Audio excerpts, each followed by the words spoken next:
ओम नमः चंडिकाय। जय माता रानी।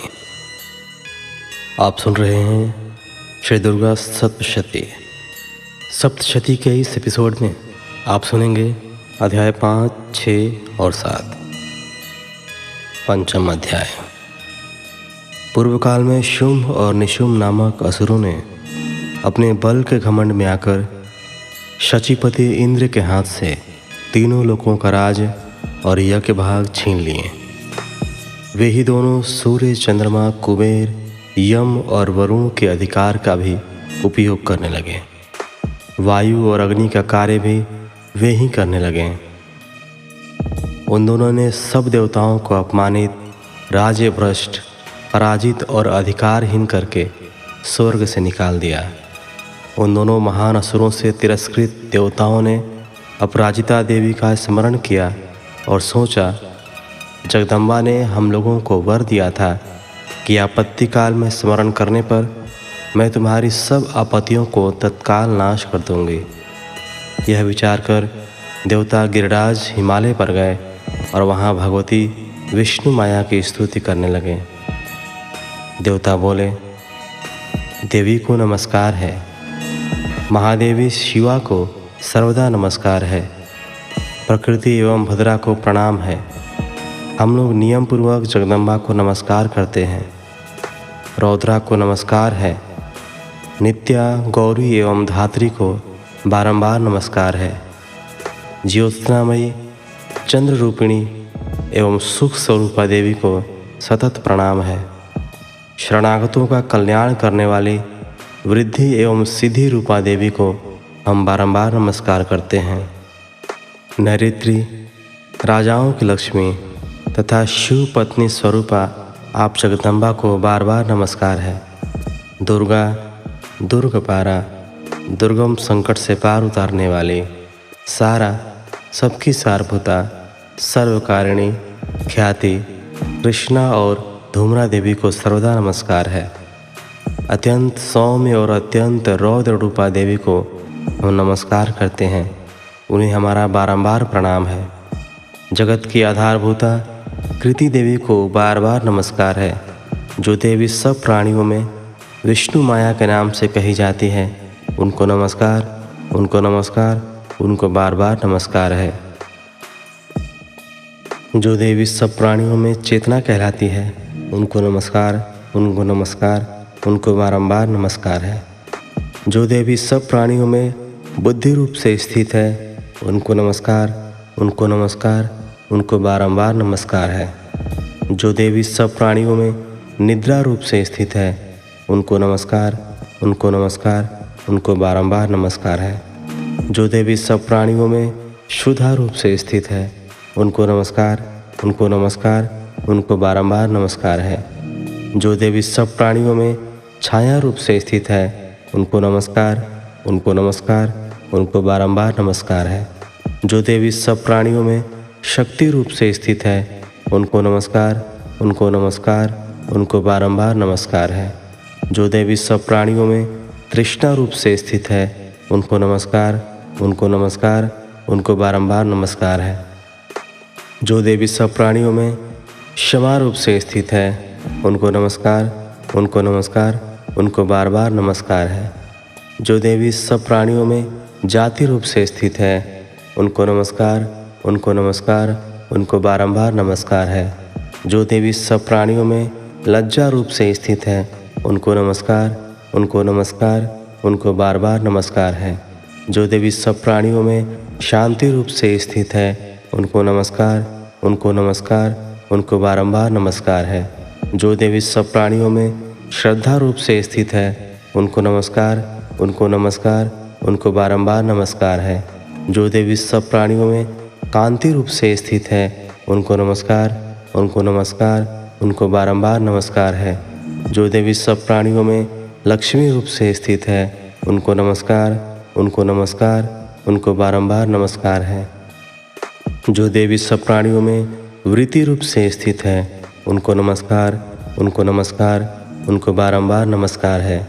जो देवी सब प्राणियों में स्मृति रूप से स्थित है, उनको नमस्कार, उनको नमस्कार, उनको बारंबार नमस्कार है। जो देवी सब प्राणियों में दया रूप से स्थित है, उनको नमस्कार, उनको नमस्कार, उनको बारंबार नमस्कार है। जो देवी सब प्राणियों में तुष्टि रूप से स्थित है, उनको नमस्कार, उनको नमस्कार, उनको बारंबार नमस्कार है। जो देवी सब प्राणियों में माता रूप से स्थित है, उनको नमस्कार, उनको नमस्कार, उनको बारंबार नमस्कार है। जो देवी सब प्राणियों में भ्रांति रूप से स्थित है, उनको नमस्कार, उनको नमस्कार, उनको बारंबार नमस्कार है। जो जीवों के इंद्रिय वर्ग की अधिष्ठात्री देवी एवं सब प्राणियों में सदा व्याप्त रहने वाली हैं, उन व्याप्ति देवी को बारंबार नमस्कार है। जो देवी चैतन्य रूप से इस संपूर्ण जगत को व्याप्त करके स्थित है, उनको नमस्कार, उनको नमस्कार, उनको बार बार नमस्कार है। पूर्व काल में अपने अभीष्ट की प्राप्ति होने से देवताओं ने जिनकी स्तुति की तथा देवराज इंद्र ने बहुत दिनों तक जिनका सेवन किया, वह कल्याण की साधन भूता ईश्वरी हमारा कल्याण और मंगल करे और सारी आपत्तियों का नाश कर डाले। उदंड दैत्यों से सताए हुए हम सभी देवता जिन परमेश्वरी को इस समय नमस्कार करते हैं तथा जो भक्ति से विनम्र पुरुषों द्वारा स्मरण की जाने पर तत्काल ही संपूर्ण विपत्तियों का नाश कर देती है, वे जगदम्बा हमारा संकट दूर करें। ऋषि कहते हैं, राजन, इस प्रकार जब देवता स्तुति कर रहे थे, उस समय पार्वती देवी गंगा जी में स्नान करने के लिए वहाँ आई। उन सुंदर भावों वाली भगवती ने देवताओं से पूछा, आप लोग यहाँ किसकी स्तुति करते हैं? तब उन्हीं के शरीर कोश से प्रकट हुई शिवा देवी बोली, शुम्भ दैत्य से तिरस्कृत और युद्ध में निशुम्भ से पराजित हो यहाँ एकत्रित हुए ये समस्त देवता यह मेरी ही स्तुति कर रहे हैं। पार्वती जी के शरीर कोश से अंबिका का प्रादुर्भाव हुआ, इसलिए वे समस्त लोकों में कौशिकी कही जाती हैं। कौशिकी के प्रकट होने के बाद पार्वती देवी का शरीर काले रंग का हो गया, अतः वे हिमालय पर रहने वाली कालिका देवी के नाम से विख्यात हुई। तदनंतर शुम्भ निशुम्भ के भृत्य चंडमुन वहाँ आए और उन्होंने परम मनोहर रूप धारण करने वाली अंबिका देवी को देखा। फिर वे शुम्भ के पास जाकर बोले, महाराज, एक अत्यंत मनोहर स्त्री है जो अपनी दिव्य कांति से हिमालय को प्रकाशित कर रही है। वैसा उत्तम रूप कहीं किसी ने भी नहीं देखा होगा। असुरेश्वर, पता लगाइए वह देवी कौन है और उसे ले लीजिए। स्त्रियों में तो वह रत्न है, उसका प्रत्येक अंग बहुत ही सुंदर है तथा वह अपने श्री अंगों की प्रभा से संपूर्ण दिशाओं में प्रकाश फैला रही है। दैत्यराज, अभी वह हिमालय पर ही मौजूद है, आप उसे देख सकते हैं। प्रभु, तीनों लोकों में मणि, हाथी और घोड़े आदि जितने भी रत्न हैं, वे सब इस समय आपके घर में शोभा पाते हैं। हाथियों में रत्नभूत ऐरावत, यह पारिजात का वृक्ष और यह ऊंचे श्रवा घोड़ा, यह सब आपने इंद्र से ले लिया है। हंसों से जुता हुआ यह विमान भी आपके आंगन में शोभा पाता है। यह रत्नभूत अद्भुत विमान जो पहले ब्रह्मा जी के पास था, अब आपके यहाँ लाया गया है। यह महापद्य नामक निधि आप कुबेर से छीन लाए हैं। समुद्र ने भी आपको किंजलकनी नामक माला भेंट की है जो केसरों से सुशोभित है और जिसके कमल कभी कुम्हलाते नहीं हैं। सुवर्ण की वर्षा करने वाला वरुण का छत्र भी आपके घर में शोभा पाता है तथा यह श्रेष्ठ रथ जो पहले प्रजापति के अधिकार में था, अब आपके पास मौजूद है। दैत्येश्वर, मृत्यु की उत्क्रांतिदान नाम वाली शक्ति भी आपने छीन ली है तथा वरुण का पाश और समुद्र में होने वाले सब प्रकार के रत्न आपके भाई निशुम्भ के अधिकार में है। अग्नि ने भी स्वतः शुद्ध किए हुए 2 वस्त्र आपकी सेवा में अर्पित किए हैं। दैत्यराज, इस प्रकार सभी रत्न आपने एकत्र कर लिए हैं। फिर जो यह स्त्रियों में रत्न रूप कल्याणमयी देवी है, इसे आप क्यों नहीं अपने अधिकार में कर लेते? ऋषि कहते हैं, चंडमुन का यह वचन सुनकर शुम्भ ने महादैत्य सुग्रीव को दूत बनाकर देवी के पास भेजा और कहा, तुम मेरी आज्ञा से उसके सामने ये बातें कहना और ऐसा उपाय करना जिससे प्रसन्न होकर वह शीघ्र ही यहाँ आ जाए। वह दूत पर्वत के अत्यंत रमणीय प्रदेश में जहाँ देवी मौजूद थी गया और मधुर वाणी में कोमल वचन बोला। दूत बोला, देवी, दैत्यराज शुंभ इस समय तीनों लोकों के परमेश्वर हैं। मैं उन्हीं का भेजा हुआ दूत हूँ और यहाँ तुम्हारे ही पास आया हूँ। उनकी आज्ञा सदा सब देवता एक स्वर से मानते हैं, कोई उसका उल्लंघन नहीं कर सकता। वे संपूर्ण देवताओं को परास्त कर चुके हैं। उन्होंने तुम्हारे लिए जो संदेश दिया है उसे सुनो। संपूर्ण त्रिलोकी मेरे अधिकार में है, देवता भी मेरे आज्ञा के अधीन चलते हैं। संपूर्ण यज्ञों के भागों को मैं ही पृथक पृथक भोगता हूँ। तीनों लोकों में जितने श्रेष्ठ रत्न हैं वे सब मेरे अधिकार में हैं।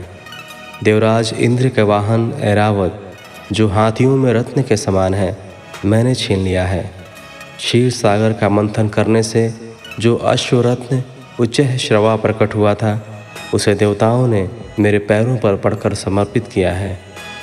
सुंदरी, उनके सिवा और भी जितने रत्नभूत पदार्थ देवताओं, गंधर्वों और नागों के पास थे वे सब मेरे ही पास आ गए हैं। देवी, हम लोग तुम्हें संसार की स्त्रियों में रत्न मानते हैं, अतः तुम हमारे पास आ जाओ, क्योंकि रत्नों का उपभोग करने वाले हम ही हैं। चंचल कटाक्षों वाली सुंदरी, तुम मेरी या मेरे भाई महापराक्रमी निशुंभ की सेवा में आ जाओ, क्योंकि तुम रत्न स्वरूपा हो। मेरा वर्ण करने से तुम्हें तुलना रहित महान ऐश्वर्य की प्राप्ति होगी। अपनी बुद्धि से यह विचार कर तुम मेरी पत्नी बन जाओ।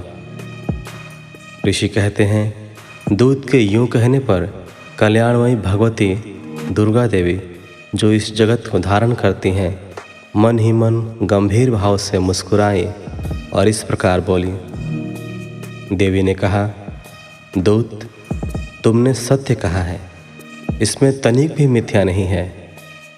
शुंभ तीनों लोकों का स्वामी है और निशुंभ भी उसी के समान पराक्रमी है, किंतु इस विषय में मैंने जो प्रतिज्ञा कर ली है उसे मिथ्या कैसे करूं? मैंने अपनी अल्प बुद्धि के कारण पहले से जो प्रतिज्ञा कर रखी है उसे सुनो। जो मुझे संग्राम में जीत लेगा, जो मेरे अभिमान को चूर्ण कर देगा तथा संसार में जो मेरे समान बलवान होगा वही मेरा स्वामी होगा। इसलिए शुंभ अथवा महादैत्य शुंभ स्वयं ही यहाँ पधारे और मुझे जीत कर शीघ्र ही मेरा पाणी ग्रहण कर ले, इसमें विलंब की क्या आवश्यकता है? दूत बोला, देवी, तुम घमंड में भरी हो, मेरे सामने ऐसी बातें न करो। तीनों लोकों में कौन ऐसा पुरुष है जो शुंभ निशुंभ के सामने खड़ा हो सके? देवी, अन्य दैत्यों के सामने भी सारे देवता युद्ध में नहीं ठहर सकते, फिर तुम अकेली स्त्री होकर कैसे ठहर सकती हो? जिन शुंभ आदि दैत्यों के सामने इंद्र आदि सब देवता भी युद्ध में खड़े नहीं हुए, उनके सामने तुम स्त्री होकर कैसे जाओगी? इसलिए तुम मेरे ही कहने से शुंभ निशुंभ के पास चली चलो। ऐसा करने से तुम्हारे गौरव की रक्षा होगी, अन्यथा जब वे केश पकड़कर घसीटेंगे तब तुम्हें अपनी प्रतिष्ठा खोकर जाना पड़ेगा। देवी ने कहा, तुम्हारा कहना ठीक है, शुंभ बलवान है और निशुंभ भी बड़े पराक्रमी हैं, किंतु क्या करूं, मैंने पहले बिना सोचे समझे प्रतिज्ञा कर ली है। अतः अब तुम जाओ, मैंने तुमसे जो कुछ कहा है वह सब दैत्यराज से आदरपूर्वक कहना, फिर वे जो उचित जान पड़े करें। इस प्रकार 5वां अध्याय पूर्ण हुआ। 6वां अध्याय। ऋषि कहते हैं, देवी का यह कथन सुनकर दूत को बड़ा अमर्ष हुआ और उसने दैत्यराज के पास जाकर सब समाचार विस्तार पूर्वक कह सुनाया। दूत के उस वचन को सुनकर दैत्यराज कुपित हो उठा और दैत्य सेनापति धूम्रलोचन से बोला, धूम्रलोचन, तुम शीघ्र अपनी सेना साथ लेकर जाओ और उस दुष्टा के केश पकड़कर घसीटते हुए उससे बलपूर्वक यहाँ ले आओ। उसकी रक्षा करने के लिए यदि कोई दूसरा खड़ा हो तो वह देवता, यक्ष अथवा गंधर्व ही क्यों न हो, उसे अवश्य मार डालना।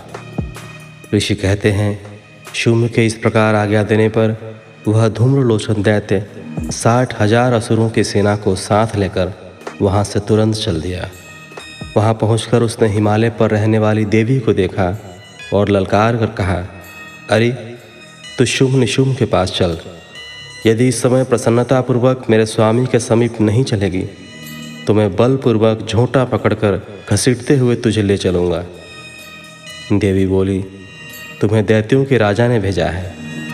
तुम स्वयं भी बलवान हो और तुम्हारे साथ विशाल सेना भी है। ऐसी दशा में यदि मुझे बलपूर्वक ले चलोगे तो मैं तुम्हारा क्या कर सकती हूँ। ऋषि कहते हैं, देवी के यूं कहने पर असुर धूम्रलोचन उनकी ओर दौड़ा। तब अंबिका ने धूम शब्द के उच्चारण मात्र से उसे भस्म कर दिया। फिर तो क्रोध में भरी हुई दैत्यों की विशाल सेना और अंबिका ने एक दूसरे पर तीखे सहायकों, शक्तियों तथा फरसों की वर्षा आरंभ की। इतने में ही देवी का वाहन सिंह क्रोध में भरकर भयंकर गर्जना करके गर्दन के बालों को हिलाता हुआ असुरों की सेना में कूद पड़ा। उसने कुछ दैत्यों को पंजों की मार से, कितनों को अपने जबड़ों से और कितने ही महादैत्यों को पटक कर ओठ की दाढ़ों से घायल करके मार डाला। उस सिंह ने अपने नखों से कितनों के पेट फाड़ डाले और थप्पड़ मारकर कितनों के सिर धड़ से अलग कर दिए। कितनों की भुजाएं और मस्तक काट डाले तथा अपनी गर्दन के बाल हिलाते हुए उसने दूसरे दैत्यों के पेट फाड़कर उनका रक्त चूस लिया। अत्यंत क्रोध में भरे हुए देवी के वाहन उस महाबली सिंह ने क्षण भर में ही असुरों की सारी सेना का संहार कर डाला। शुंभ ने जब सुना कि देवी ने धूम्रलोचन असुर को मार डाला तथा उसके सिंह ने सारी सेना का सफाया कर डाला, तब उस दैत्यराज को बड़ा क्रोध हुआ। उसका ओंठ कांपने लगा। उसने चंड और मुंड नामक 2 महादैत्यों को आज्ञा दी, हे चंड और हे मुंड, तुम लोग बहुत बड़ी सेना लेकर वहाँ जाओ। उस देवी के झोंटे पकड़कर अथवा उसे बांधकर शीघ्र यहाँ ले आओ। यदि इस प्रकार उसको लाने में संदेह हो तो युद्ध में सब प्रकार के अस्त्र शस्त्रों तथा समस्त आसुरी सेना का प्रयोग करके उसकी हत्या कर डालना। उस दुष्टा की हत्या होने तथा सिंह के भी मारे जाने पर उस अंबिका को बांधकर साथ ले शीघ्र ही लौट आना। इस प्रकार 6ठा अध्याय पूर्ण हुआ। 7वां अध्याय, चंड और मुंड का वध। ऋषि कहते हैं, तदनंतर शुंभ की आज्ञा पाकर वे चंड मुंड आदि दैत्य चतुरंगणी सेना के साथ अस्त्र शस्त्रों से सुसज्जित हो चल दिए। फिर गिरिराज हिमालय के स्वर्णमय ऊंचे शिखर पर पहुंचकर उन्होंने सिंह पर बैठी देवी को देखा। वे मंद मंद मुस्कुरा रही थीं। उन्हें देखकर दैत्य लोग तत्परता से पकड़ने का उद्योग करने लगे। किसी ने धनुष तान लिया, किसी ने तलवार संभाल ली और कुछ लोग देवी के पास आकर खड़े हो गए। तब अंबिका ने उन शत्रुओं के प्रति बड़ा क्रोध किया। उस समय क्रोध के कारण उनका मुख काला पड़ गया, ललाट में भौहें टेढ़ी हो गईं और वहाँ से तुरंत विकराल मुखी काली प्रकट हुई जो तलवार और पाश लिए हुई थी। वे विचित्र खटवांग धारण किए और चीते के चर्म की साड़ी पहने नर मुंडों की माला से विभूषित थीं। उनके शरीर का मांस सूख गया था, केवल हड्डियों का ढांचा था जिससे वे अत्यंत भयंकर जान पड़ती थीं। उनका मुख बहुत विशाल था, जीभ लपलपाने के कारण वे और भी डरावनी प्रतीत होती थीं। उनकी आंखें भीतर को धंसी हुई और कुछ लाल थीं। वे अपनी भयंकर गर्जना से संपूर्ण दिशाओं को गुंजा रही थीं। बड़े बड़े दैत्यों का वध करती हुई वे कालिका देवी बड़े वेग से दैत्यों की उस सेना पर टूट पड़ी और उन सबको भक्षण करने लगीं। वे पार्श्वरक्षकों, अंकुशधारी महावतों, योद्धाओं और घंटा सहित कितने ही हाथियों को एक ही हाथ से पकड़कर मुंह में डाल लेती थीं। इसी प्रकार घोड़े, रथ और सारथी के साथ रथी सैनिकों को मुंह में डालकर वे उन्हें बड़े भयानक रूप से चबा डालती थीं। किसी के बाल पकड़ लेती, किसी का गला दबा देती, किसी को पैरों से कुचल डालती और किसी को छाती के धक्के से गिराकर मार डालती थीं। वे असुरों के छोड़े हुए बड़े बड़े अस्त्र शस्त्र मुंह से पकड़ लेती और रोष में भरकर उनको दांतों से पीस डालती थीं। काली ने बलवान एवं दुरात्मा दैत्यों की वह सारी सेना रौंद डाली, खा डाली और कितनों को मार भगाया। कोई तलवार के घाट उतारे गए, कोई खटवांग से पीटे गए और कितने ही असुर दांतों के अग्रभाग से कुचले जाकर मृत्यु को प्राप्त हुए। इस प्रकार देवी ने असुरों की उस सारी सेना को क्षण भर में मार गिराया।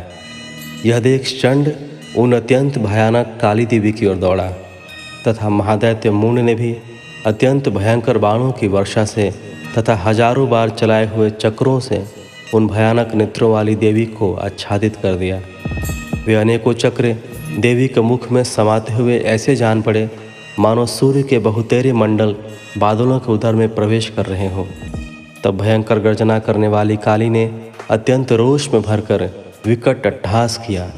उस समय उनके विकराल बदन के भीतर कठिनता से देखे जा सकने वाले दांतों की प्रभा से वे अत्यंत उज्जवल दिखाई देती थीं। देवी ने बहुत बड़ी तलवार हाथ में ले हम का उच्चारण करके चंड पर धावा किया और उसके केश पकड़कर उसी तलवार से उसका मस्तक काट डाला। चंड को मारा गया देखकर मूंड भी देवी की ओर दौड़ा।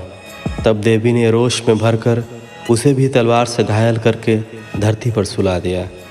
महापराक्रमी चंड और मूंड को मारा गया देख मरने से बची हुई बाकी सेना भय से व्याकुल हो चारों ओर भाग गई।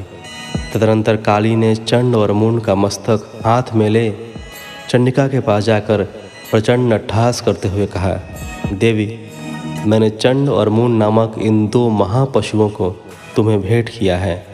अब युद्ध यज्ञ में तुम शुंभ और निशुंभ का स्वयं ही वध करना। ऋषि कहते हैं, वहाँ लाए हुए उन चंड मूंड नामक महादैत्यों को देखकर कल्याणमयी चंडी ने काली से मधुर वाणी में कहा, देवी, तुम चंड और मूंड को लेकर मेरे पास आई हो, इसलिए संसार में चामुंडा के नाम से तुम्हारी ख्याति होगी। इस प्रकार 7वां अध्याय पूर्ण हुआ। इस एपिसोड में आपने श्रवण किया अध्याय 5, 6 एवं 7 का। अगले एपिसोड में आप श्रवण करेंगे अध्याय 8 एवं 9 का। तो मिलते हैं आपसे अगले एपिसोड में। जय माता रानी।